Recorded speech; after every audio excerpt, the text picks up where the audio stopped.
Hello दोस्तों, आप सभी को जय मसीह की। और आज हम बात करेंगे प्रभु यीशु मसीह के 12 चेलों के बारे में। चेलों को लेकर हमारे मन में कई तरह के सवाल आते हैं, पर जो सवाल सबसे ज्यादा आता है वही है कि चेलों की मृत्यु कैसे हुई, या जिसे हम शहीद होना भी कहते हैं। और आज हम इसी विषय पर बात करेंगे, तो चलिए शुरू करते हैं। 12 प्रेरित जिन्हें प्रभु यीशु ने चुना, जिसका वर्णन बाइबल में आता है मत्ती 10:2-4 में, जहां इस प्रकार से लिखा है। इन 12 प्रेरितों के नाम ये है।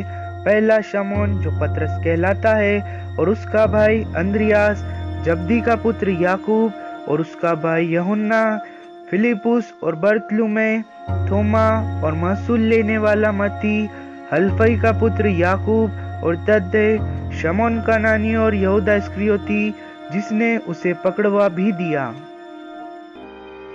पतरस, योना का पुत्र शमौन, जो पतरस कहलाता है।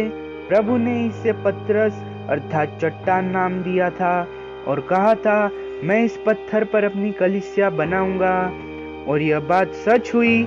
ईस्वी सन 67 में सम्राट नीरो द्वारा पतरस को क्रूस पर उसी के कहने पर सिर नीचे और पैर ऊपर करके लटकाया गया। उसने कहा था, जिस तरह मेरा प्रभु क्रूस पर लटकाया गया, मैं इस योग्य नहीं हूँ, अतः मुझे उल्टा लटकाया जाए।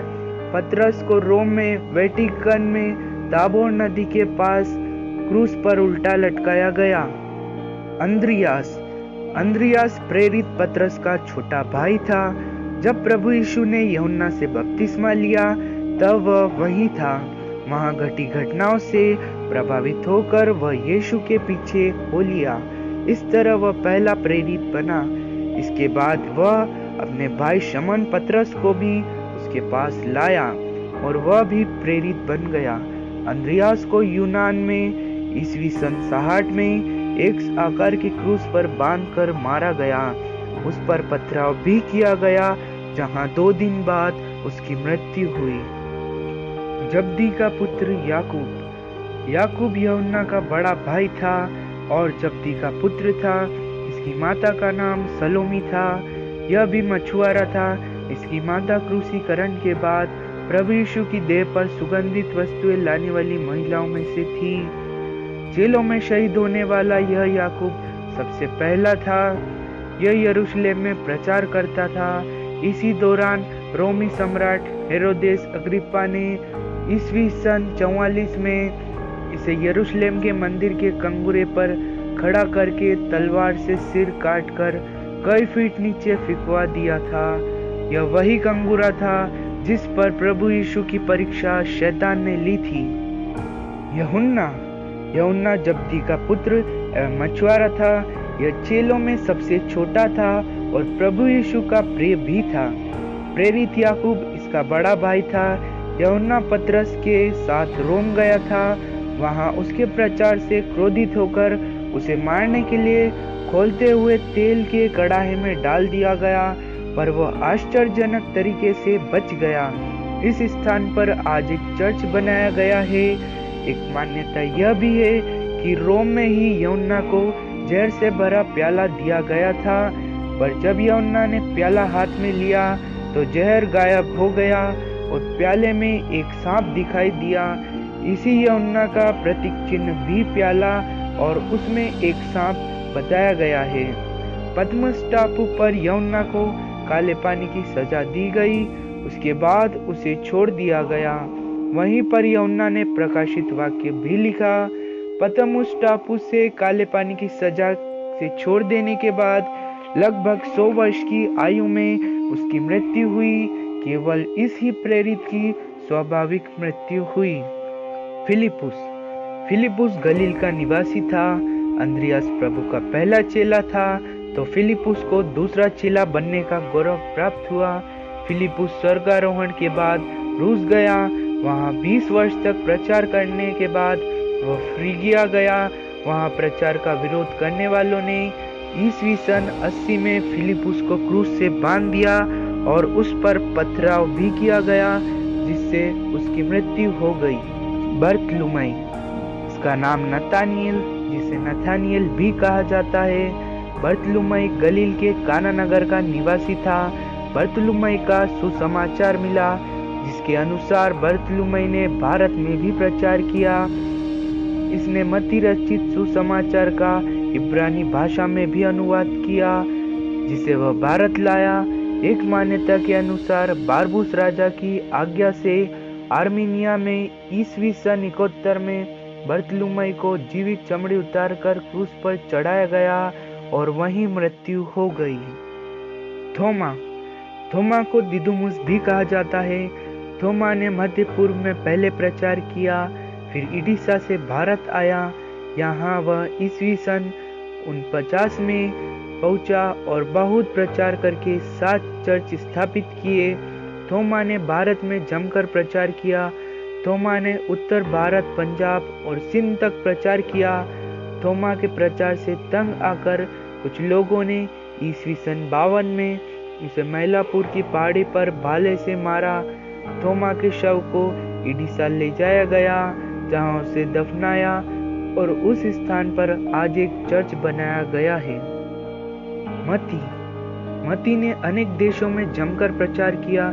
एलेक्जेंड्रा के क्लेमेंट के अनुसार मत्ती ने 15 वर्ष तक प्रचार किया। एक लेखक का मानना है कि मत्ती की शहादत नहीं हुई, पर अन्य लेखक मानते हैं कि शहादत इथियोपिया में हुई। अन्य प्रमाणों के अनुसार ईस्वी सन 60 में प्रचार के दौरान मत्ती को इथियोपिया में तलवार से मार डाला गया।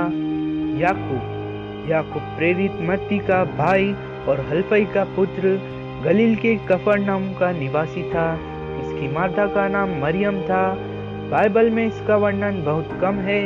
इसके बारे में यह कहा जाता है कि याकूब से दुश्मनी रखने वाले एल्विनस ने इसके विरुद्ध षड्यंत्र रचा। उसने याकूब को आमंत्रित किया कि वह यरूशलेम के कंगुरे पर प्रचार करे ताकि सब लोग सुन सके। जब वह खड़ा हो गया तब उससे कहा गया क्रूस और यीशु मसीह के बारे में प्रचार करे। तब वह बोलने लगा। तब लोगों ने उसे कंगुरे से नीचे फेंक दिया, परंतु वह मरा नहीं और उस पर लोगों ने उसे पथराव करके उसे मार डाला। याकूब पर एक मान्यता यह भी है कि हेरोदेस अंतियास के शासनकाल में ईस्वी सन 54 में शहीद हुए। यहूदा थद्देयुस इसका नाम मत्ती में तद्दे आता है। इसका नाम सुसमाचार में शमौन के साथ आता है। माना जाता है कि यह दोनों अच्छे मित्र थे। यहूदा थद्देयुस आर्मीनिया के शहर में ईस्वी सन 50 में प्रचार करते हुए शहीद हुए। अरारत शहर में इसे तीरों से मारा गया। अरारत शहर पहले सीरिया में था, जिसके पहाड़ पर जल प्रलय के बाद नूह का जहाज रुका था। शमौन कनानी इसलिए कहते हैं कि शमौन पतरस से अलग पहचान के लिए इसे कनानी कहते थे। माना जाता है कि जब यह प्रेरित बना तब इसकी उम्र 40 रही होगी। यह ब्रिटेन भी गया, सभी स्थानों पर आश्चर्य कर्म भी किए और अनेक कष्ट भी सहे। यह मेसोपोटामिया भी गया है। मिस्र का कॉप्टिक चर्च मानता है कि पासिया में प्रचार के दौरान शहीद हुए। इसे क्रूस पर टांग कर मारा गया। यहूदा इस्करियोती, यह वही यहूदा इस्करियोती है जिसने प्रभु को 30 चांदी के सिक्कों में बेच दिया था। प्रभु यीशु को पकड़वाने के बाद इसे जब पछतावा हुआ तब इसने जाकर 30 सिक्के महायाजक को दे दिए, पर जब महायाजक ने मना कर दिया तो इसने यरूशलेम शहर के बाहर जाकर एक पेड़ पर फांसी लगा ली और मृत्यु हुई। दोस्तों, प्रेरितों की मृत्यु कैसे हुई, इससे महत्वपूर्ण बात यह है, प्रेरितों का विश्वास प्रभु यीशु मसीह पर इतना था कि वह एक क्रूर मौत को भी प्राप्त करने का साहस रखते थे। दोस्तों, ये वीडियो था 12 प्रेरितों के बारे में। अगर आपको हमारे वीडियोस पसंद आते हैं तो इसे शेयर जरूर कीजिएगा। अगली बार फिर मुलाकात होगी एक नए वीडियो में। तब तक के लिए धन्यवाद।